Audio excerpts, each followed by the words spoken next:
We now are going to move to our very first panel discussion themed a macroeconomic outlook, the impact of current realities on tomorrow's progress. Ladies and gentlemen, for this conversation, please welcome onto the stage Adrian Seville, the Professor of Economics, Finance and Strategy at the Gordon Institute of Business and Science, in conversation with Isaiah Mhlanga, the Chief Economist and Head of Research at Rand Merchant Bank.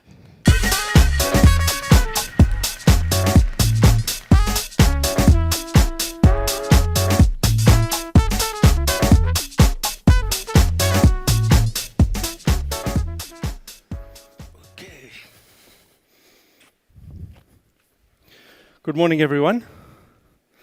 Two economists, four views, or at least four views.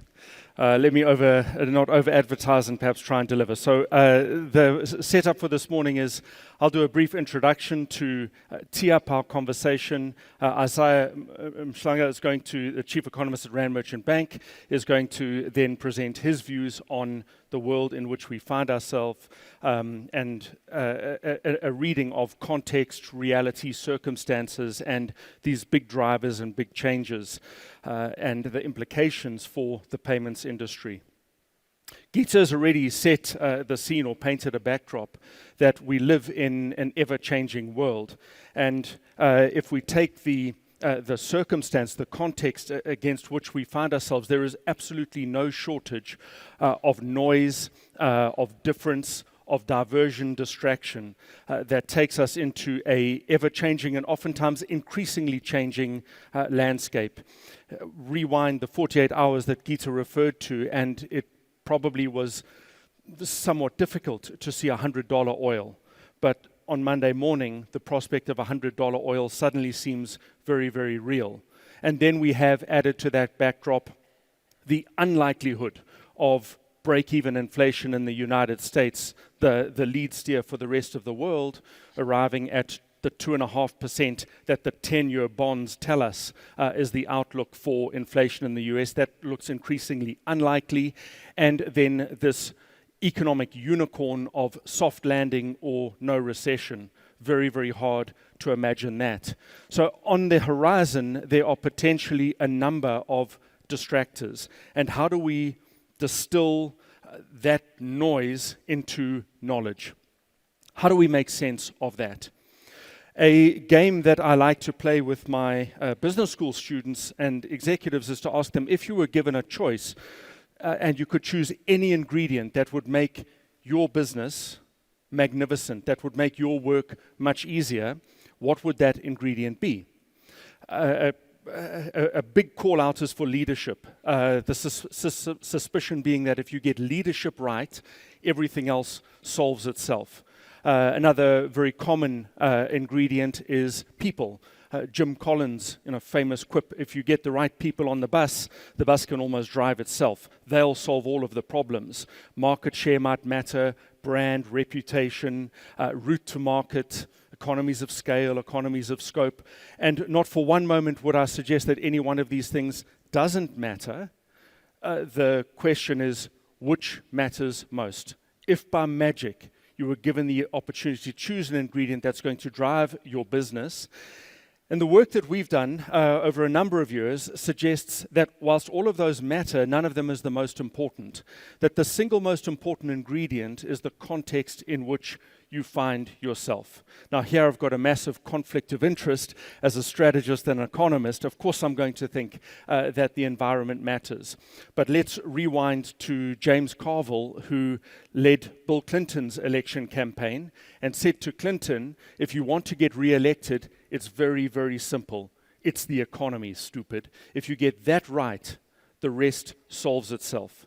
And to give you a sense of just how impactful the economy can be on broad business setting, and I want to be even more explicit, payments in particular, let's take this example, which is Pudong, the financial district of Shanghai, China. The photograph that you see here is taken in the mid-1980s. I grew up in Durban, Just outside of Durban is a relatively busy industrial area called Pinetown, and my bad dad joke is this is like Pinetown with a river. It looks fairly busy, it's industrious, it's low smokestackish, and the photograph is taken in the 1980s. Now, you well know that over the next 30 years, the Chinese economy romped along with an average of 8% growth per annum. 8% growth per annum means that you're doubling in size every 9 years. So over the space of 30 years, you get a chance to double, double, double, and almost double again. Your economy is 6, 7, 8 times its start size in the space of just over a generation. What does 8% economic growth look like? Well, this is the exact same place 30 years later. It's absolutely extraordinary in terms of the impact that compounding growth of this nature has. And if you're building a business in this environment, look no further than Alibaba, Jack Ma's creation. He starts the business in the late 1990s when he lists it on the New York Stock Exchange in 2015. This company ranks as the 13th biggest in the world. And the big throwaway of just how extraordinarily successful this business has been is Singles Day. We're about a month away from Singles Day. It happens every year on the 11th of November. And the 11th of November, because the marketing throwaway from Alibaba is that this is the loneliest day of the year, 11th of November, because the date is 11/11, so it's 1111. It's like a singles bar. And the great thing about Singles Day is if you're single, you know exactly what you want. And so you can buy yourself something nice and send it to yourself at home. It's like Valentine's Day turned on its head. You're not going to disappoint anyone here. The chart that you see here is Alibaba's sales on Singles Day. 2009, Alibaba is a rounding error. $10 million versus the $1 billion US dollar, and the $1 billion US dollar is on Cyber Monday. So it's a good comparator. It's a November single sales day. And Alibaba is 10 million, US is 1 billion. Fast forward to 2021, we cannot get 2022 data for, I suppose, sensitive and profile reasons. 2022 data wasn't released. But just take the 2021 data as a guide, as a crude guide, and you've got $85 billion going through payments on a single day. This happens in just over a decade. It's absolutely staggering, the success. Now, how much of this is the strategic drive and success of Alibaba? How much of it is 8% economic growth? And how much of it is the tech, the systems, the innovation, and the design that's going on in the payment system of Alibaba? And I think it's fair to suggest that it's probably something like equal parts of all three of these. Let's go to somewhere else in the world, and this is Caracas, Venezuela. I like this picture because whilst the bad dad joke before is that's Pinetown, to me this looks very much like Parktown or perhaps some parts of Cape Town. It looks like it could be a little bit like here, and that really resonates with me. They've got a few rooftop swimming pools, some beautiful street-lined roads, and so on. But you know the story of Venezuela as well as you know the story of China, that Venezuela now ranks as a failed state. And the country went from being a middle-income economy in 2015, having achieved a per-person income of $12,000, and then over the next 5 years, collapses. And with that economic collapse comes system collapse. And how's your business doing in that environment? How are your payments going? Now, these are, they're extremes. To caricature the picture, you've got 8% economic growth on one side, an extraordinary outcome to do this for 30 years, and you've got failed state on the other side. So I accept that these are caricatures, and what you have in between is the reality that applies to most of us. This is the data that you see here shows the performance, the revenue growth, and the earnings growth of the world's 2,500 largest companies as measured by the MSCI All Country World Index. It's a lovely long data set. It's 20 years of data, 2,500 giant businesses, and the relationship between economic growth and revenue growth, and economic growth and earnings growth in both instances is about a 0.5 relationship. There's a very neat tool here called Granger causality, which allows us to establish that the causality runs from the economy to the company. And so it is the economy that is explaining half of revenue growth, and the economy that is explaining half of earnings growth. This is global, so what about us? If we apply the data to South Africa, we find that the relationship, if anything, is even stronger, speaking to the highly concentrated structure of the South African economy. And in this instance, the explanatory power goes from 0.5 to 0.75. 3/4 of JSE-listed company performance can be explained by the South African economy. I think that's a very sobering figure if we put it against the backdrop of how the South African economy is doing. And now I come to Isaiah to tee up the conversation. The data that you see here in 3 flash charts, on the left-hand side is South Africa's per capita income against other middle-income economies. We are losing our way. In the middle is the export performance of South Africa. I've got Vietnam as a comparator. Maybe this is to some extent unfair given the extraordinary success of Vietnam in recent years. But what the point of focus is South Africa's steady decline in share of world export market.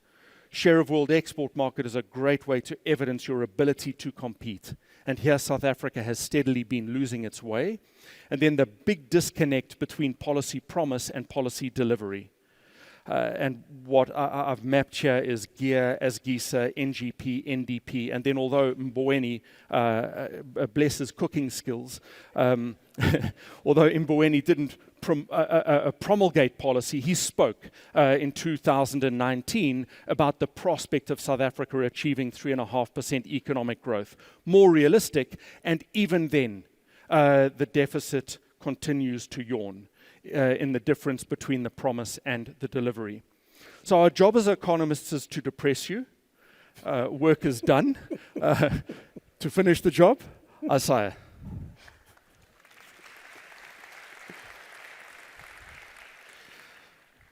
I will talk through 4 things: infrastructure decay, slow economic growth that produces difficult macro conditions, and the corporate response in terms of investments, which has been survivalist, defensive, which means they're not investing in new capacity to improve economic growth and create jobs.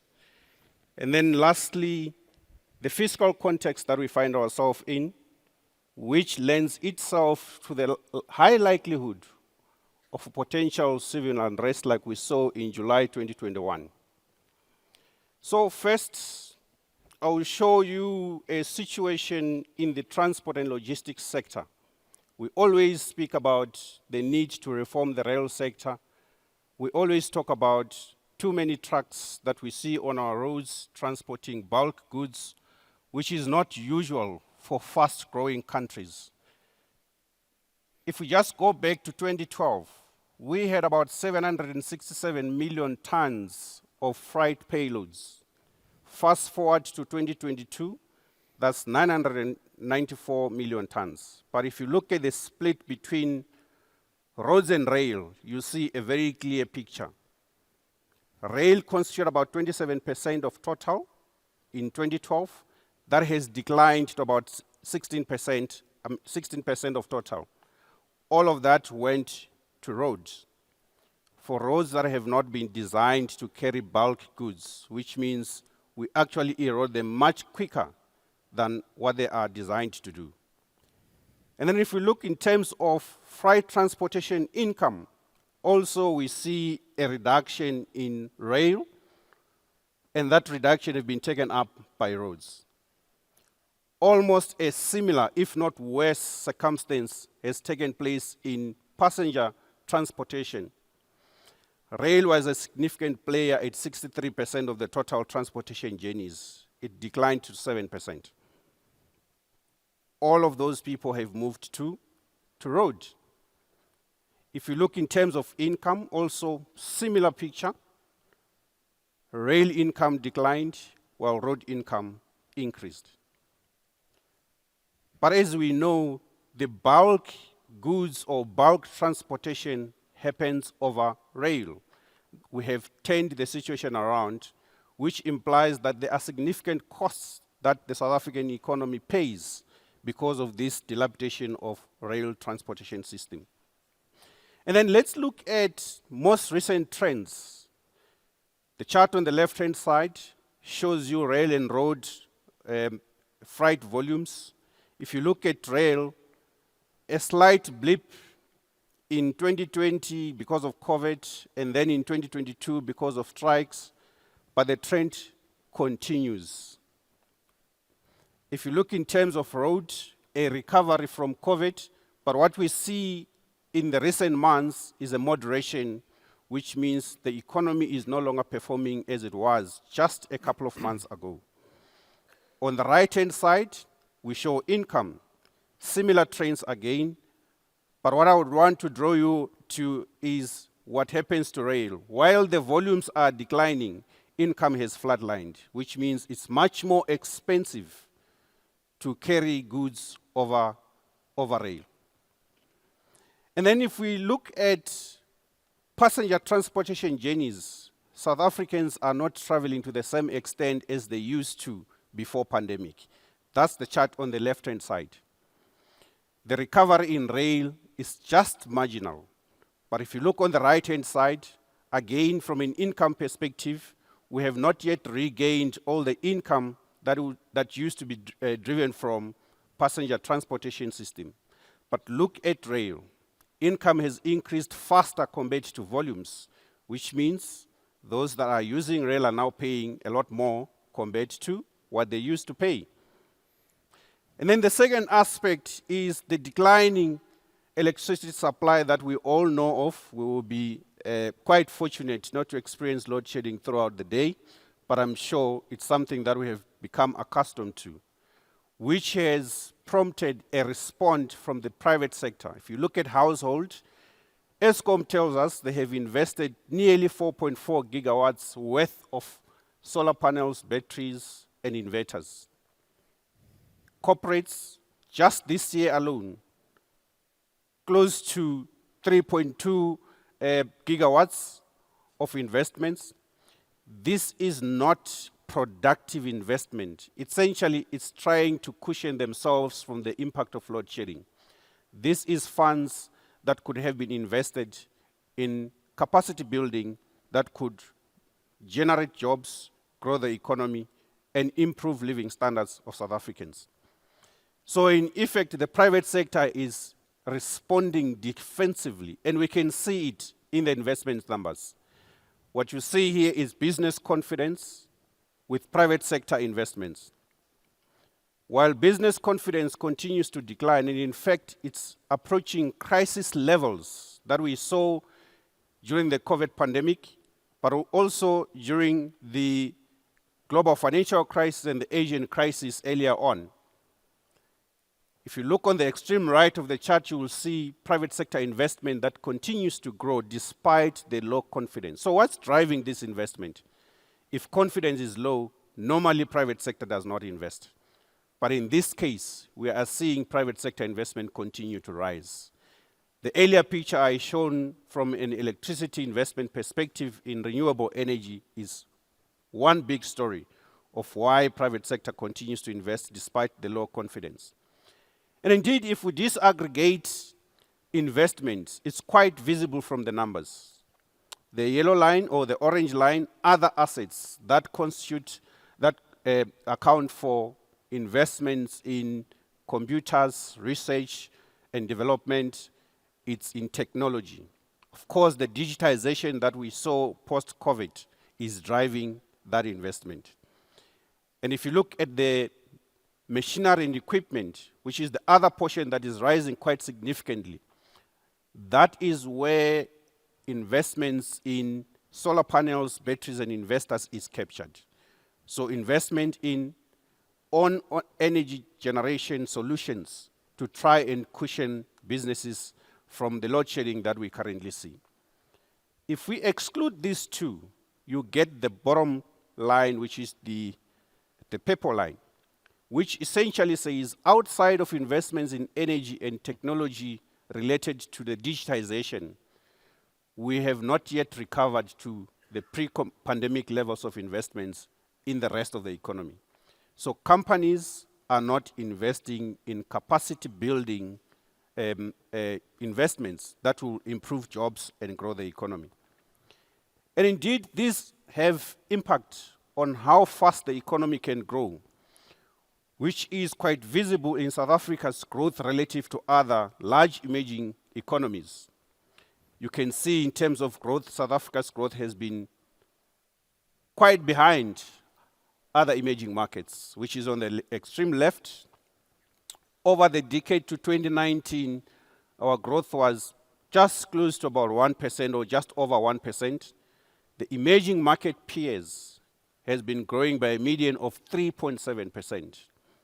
It's not a surprise because the micro foundations of our economy has been degraded, and that speaks to energy, it speaks to transport.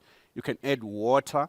You would have seen some news reports a couple of weeks about potential cholera outbreak in Pretoria that has killed a number of people. And then you can add skills into that list. So all these are things that we know are constraints to our economy that we have not yet solved. And then if you look at the macro conditions that are created because of this poor growth, obviously from a job perspective, we have not yet seen a recovery in jobs. We haven't recovered all the jobs that have been lost through COVID, which is the chart on the extreme left. The chart in between shows our debt to GDP ratio. Relative to other emerging economies, yes, we saw an increase in debt throughout the last decade to 2019 before the pandemic. But if you look at the pace of increase of South Africa's debt, has been much faster compared to other economies. Post-COVID, up to 2028, again you see a significant increase in South Africa's debt. There's only China, Brazil, which are the other countries that are seeing a significant increase in this debt to GDP ratio. Outside of that, many other economies are expected to consolidate. So the debate that we're currently having on whether we need to cut spending, raise new taxes through value-added tax is informed by the experience that we have had. If we do not turn around this picture, then it means we will quickly run into a fiscal crisis. So the status quo or the current road that we are traveling on cannot continue without consequences. What are some of those consequences? I'll just pick one. Over the last decade, South Africans have become poorer. If we look at all other emerging markets, GDP per capita has been improving.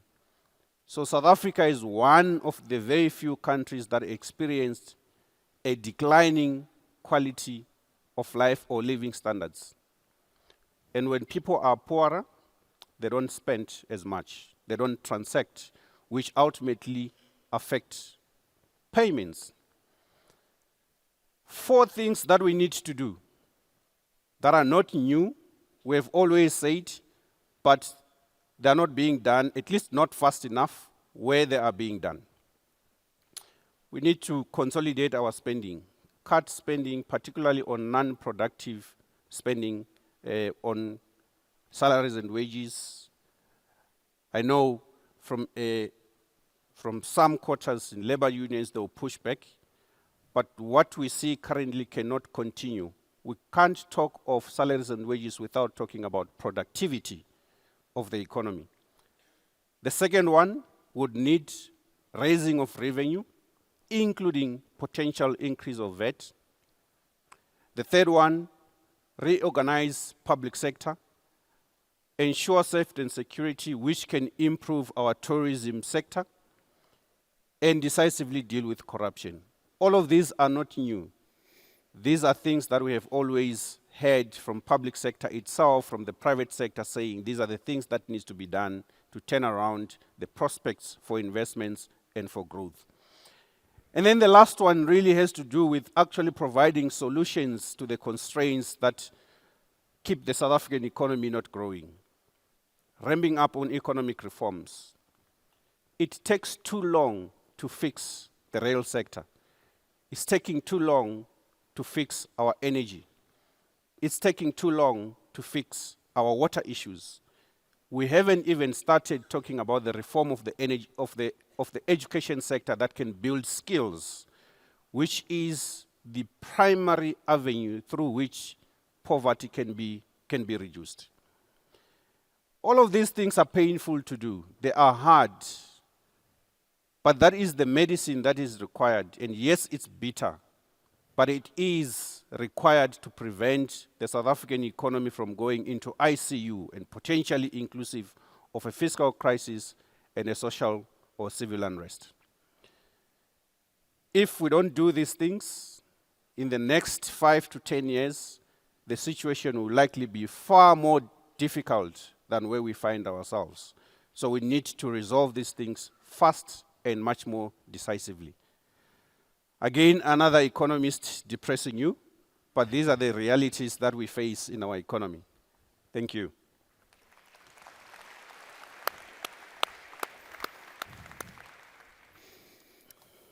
Asai, thank you.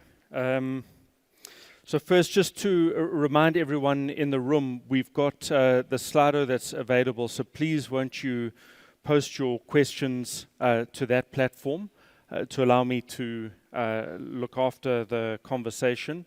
And if I could encourage you just to put an identifier so that there's some context to the question. I'll kick things off, if I may. The topic for today is big bets, key trends, and inflection points. I have to wonder the extent to which the South African economy can stutter and stumble as it has for so long. What's the inflection point for South Africa? What is the red flag that goes up that would suggest to this point and no further? Or what's the green flag that could go up and it could be the aha moment at long last? What are your red and green flags? The way that I try to normally characterize how we respond as a South African society to long-term trends of difficulties is to relate it to how we deal with our health situation. We behave like overweight individual. No offense to anyone that is overweight who never goes to gym until they are told by the doctor that tomorrow you will suffer a heart attack. And then only then do we try to do everything, eating well, going to gym, or even praying to try and get well. So policy by prayer or panic? Absolutely. So the issues that we have are long-standing. I will raise two that we understood well in 1994. Spatial planning, it was designed to exclude much of the people, but we haven't done much to change its impact on opportunities. The second one is education. The education that was provided to the majority was not up to standard. Hence today we are complaining about the availability of skills that are required. But we haven't done any reform in the education sector to change that. Fast forward to now, we know of the issues of load shedding. We have known for the last 15 years. But only last year did we see a change in reforms to allow private sector companies to invest for their own energy generation. Why wasn't this thing done a decade ago? So it's now panic. Heart attack is close. And it's now showing up in the fiscus. What are the green lights? So I'm not going to let you go away from that, Isaiah. So you say, why wasn't that done? You pose the question, what's the answer? Look, why wasn't it done? I think it's a matter of we we just don't have the leadership that have foresight enough to take bold decisions that will put the country onto a sustainable path. And by leadership, we don't just mean leadership in the public sector. It's also both in the public and the private sector. Also, the response of the private sector has been, as long as it doesn't hit our bottom line, we won't say anything until it hits the bottom line. Then you have this coordinated private sector response. But we need to solution along the path and raise issues as and when they happen, instead of waiting until the last point. We are again at a critical juncture. We have an unsustainable fiscus. We are still talking around the decisions or the solutions that are required to bring our fiscus onto a sustainable level. We are going to kick down the solutions down the road, which means we might not get the required solutions now until things become so critical that we might need to approach the IMF or the World Bank for loans. And that will be quite catastrophic, just looking at how other African countries have experienced the adjustment programs. I'm very mindful, of us sitting here having a very dark conversation about prospects. I mean, you spoke to the potential green flags. What are those? I think the response... Without any naivety. Naive optimism is a very dangerous... Absolutely. I think the reforms that we are seeing in the energy sector are big. Potentially the biggest reforms that we have seen since 1994. 10 years ago, it was not a conversation that a sector like energy will be opened up for the private sector to come and play. That's no longer just talk, it's happening. Again, we are talking of the involvement of the private sector in the rail sector. 10 years ago, even much earlier, 5 years ago, it wasn't a conversation. Now there are plans that are being set up to make that happen. Those for me are things that makes me hopeful that eventually we will get the economy running. We just need to fast track the extent or the pace of these economic reforms. So there are things that are being done that must give us hope, but it needs both the private sector and the public sector to speed up much more decisively and be clear on the policy imperatives and the role playing that is required from either party. But at least from where I'm sitting, the private sector has been very responsive in solutioning for the issues that we have. Maybe let me give you some examples that we have seen, which gives me hope, because there's also a question that says, can the private sector reform the economy? We used to have a company called the Post Office when it was functional. I'm sure a lot of you guys who might have received some parcel in the past on it. Today it's not functional, at least not in a functional way. Tragically. But if we order something now, by the time we are finished our conversation, it might be delivered outside by a private sector company. That's private sector solutioning for things that used to be public goods. The same in health. We have private players that have come in because of the dysfunction that we see in public healthcare system. And we have also seen the same that is now happening in the electricity sector. Private companies solutioning for what used to be a public good. You see the same in education. Private players that have come in and tried to solution for what we understood to be public goods. So I have no doubt that the private sector always responds to solution as long as it can be done profitably. And the government actually accepts they can run these sectors by themselves. They need the private sector to come and play a role. That's the acceptance that we are seeing. It's at that time where we are just before the ICU acceptance for interventions. We've got private sector failure here because I've lost my Slido questions. Can someone from tech help me find my Slido, please? I mean that seriously. The and to stay with that theme, so what you're describing is, let me walk here quickly. Thank you. What you're describing, Isaiah, is the distinction between, or what I've got going in my head, is the difference between the private sector stepping in to fix something that's broken, i.e. filling a vacuum or a void, versus public-private partnership. And, thank you, and arguably they're very different animals. The one is the system is broken, the private sector steps in. The other is, look what we can do together even more powerfully. I think And we're in mode one.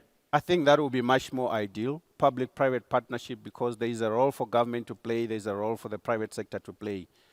Rarely do you find only one party providing solutions that are much more sustainable and efficient. So there's a bunch of questions here. Let's run with these. How does our and I'm going to go through them in order, and we've got enough to do loads of tweet-sized questions. 140 characters. How does our participation in BRICS assist this picture? That's a difficult one. There are those that hold the view that it holds potentially benefits in future, but there are also a view that says at the current moment it's not set up properly to provide any benefits. I mean, you have quite different countries that are part of BRICS. There is no convergence politically, no convergence economically, which means it's completely different systems that have come together. But in itself, just the improvement or the increase in intra-country trade within BRICS, that can improve economic prospects. BRICS is now bigger in terms of economic size if you look at purchasing power parity than the G7, for instance. So it already implies the bigger market share is within these groupings of countries. But also if you look from a BRICS Plus, which is with the addition of the recent countries also quite different in nature, you have a broader representation of the global south that would also see expression at global international forums that determine the future of the global economy. So that gives a little bit of more weight to the issues that emerging markets have raised for a long time. But footprint is very different to then coordination. And so, I mean, what you've got here in big BRICS, I thought this was very funny. I called it Iacinda. But what you've got in this big brick is, it's eclectic. It's hard to see coordination. So should we allow the size to confuse us for coordination? That's where the difficulty is to see the actual benefits, at least at this point in time. But if you consider the fact that the BRICS banks say they're going to increase their lending in on currency for the BRICS partners, I think it provides diversification for where funding for infrastructure is likely going to come. Likelihood of that and timing? Well, we already saw the BRICS bank issue a rand-denominated bond. So that's already happening, even though it's at a smaller scale. With the additional countries that have deep pockets from oil money, potentially can increase the funding to developing countries. That could be a benefit. But we have to see it being practiced rather than just talk. Okay, our tweet turned into a thread. Megan Brown, your colleague from First Rand, says, how do you see the role for small business in this economic context? Small businesses globally constitute the majority of jobs created, 60% plus in many economies. If you look at the informal sector, which is where the majority of small companies reside, it's very small in South African context, much larger in other emerging markets. For some reason, our informal sector have not been provided with enough support, including through the ability to process payments, which is a subject that I'm sure is going to be discussed today. They play a huge role, but we still have a disparity in the available funding for small business because they don't have collateral. But also in our own economy, we have a situation where some of the bylaws do not allow for small businesses to work properly. A case in point, you set up a shop at your house to make windows, window frames, the traffic cops will show up and take all your stuff and say, this is not designated for business. But that is where you can actually create jobs that do not require much skills compared to the formal sector. So essentially, there are many of these that we haven't set up properly to provide good conditions for small businesses to thrive and create the jobs and aid to economic growth. Other economies are far ahead, which is where we still need to catch up. There's a couple of people asking questions, so I won't name you individually. There's a few questions asking, what is the likelihood that the private sector can really step in and achieve what you are pointing to? Give me a probability. I think it's a conditional probability. Okay. Conditional on government providing the right regulatory framework.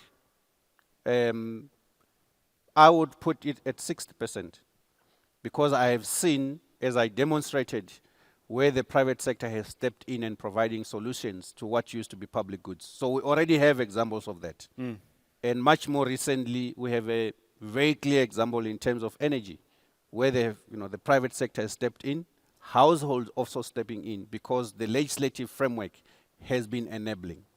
So conditional on enabling legislative framework, it's much more likely to happen. As to the time frame, we have to wait and see. The question around social welfare grants, social welfare payments, how sustainable is that? And what's the outlook given South Africa's fiscal status? I think the Treasury has told us, I don't have to say anything new. Without increased revenues, it's not sustainable. Without an increase in growth, which ultimately drive revenues, it will not be sustainable. Which is why they have suggested an increase of value-added tax of 1% to 2% to try and provide a permanent funding mechanism for it. But ultimately, all social spending has to be funded from an increased economic growth and tax revenues. But that's not even sustainable. What is more sustainable is getting more people to work so that they can be removed from government support. I think there is something that we have to say about the ability of people to look after themselves instead of depending on the state. The focus should be on generating enough jobs for people to look after themselves, not on social security. I have not seen any individual country that has been able to eliminate poverty on the basis of social security. What can South Africa's private sector do to influence political will? Is to be vocal, raise issues as and when they happen, not when we are close to the ICU. I think we have seen this over the last decade. The private sector has not been vocal enough until 2017. And then we started to see activism from the private sector. But also to collaborate and provide solutions, not just be critical, but to offer alternative solutions to many of the problems, which is what we are seeing now in the energy sector. And we're also seeing in the transport and logistics sector. So would it be believable if I said essentially energy generation has been quasi-privatized? That's correct. Okay. What do you think the key steps are? This is from Anonymous also, so I'm not skipping names. What are the key steps dealing with corruption in the public and private sector? Look, I'm not so much clued up on safety and security and corruption, but I think it is to hold those that are found wanting accountable and to demonstrate to broader society that corruption doesn't pay. I think if we can demonstrate that, we can prevent others from getting into it. But we're then back at the political will and the leadership. Absolutely. It is a leadership question. And your sense is that's missing in action? It has been missing for quite some time. There are some improvements where we can see some people being held accountable. But if you were to take Singapore's example, you don't run after the little guys. You have to run after the big guys first. It sets the precedent. That's not what we're seeing currently. I understand in Singapore's circumstance, if a public servant is found guilty of corruption, the penalty is double the private sector penalty in prison time and payment amount, fine amount. Absolutely. I mean, that's treating it seriously. Let's finish with a last question with 45 seconds on the clock. What role can payments play to help support economic growth in South Africa? If there could be one aspect that can help, every spaza shop should have a payment mechanism where a person can just tap and get their goods collected without having to use cash. It's still quite difficult. During times when grandmothers and mothers have to go and collect the social grants, they have to travel 2 long distances just to get cash. Can that be digitized completely? Potentially, we can reduce a lot of the costs that are suffered by the economy. Asai, thank you for your insights, for a sobering and realistic assessment of the prospects and the implications for broader economy, business, and the payment sector. Before the red door traps us, red trap door swallows us, shall we exit? Stage right. Thank you very much. Thank you, everyone.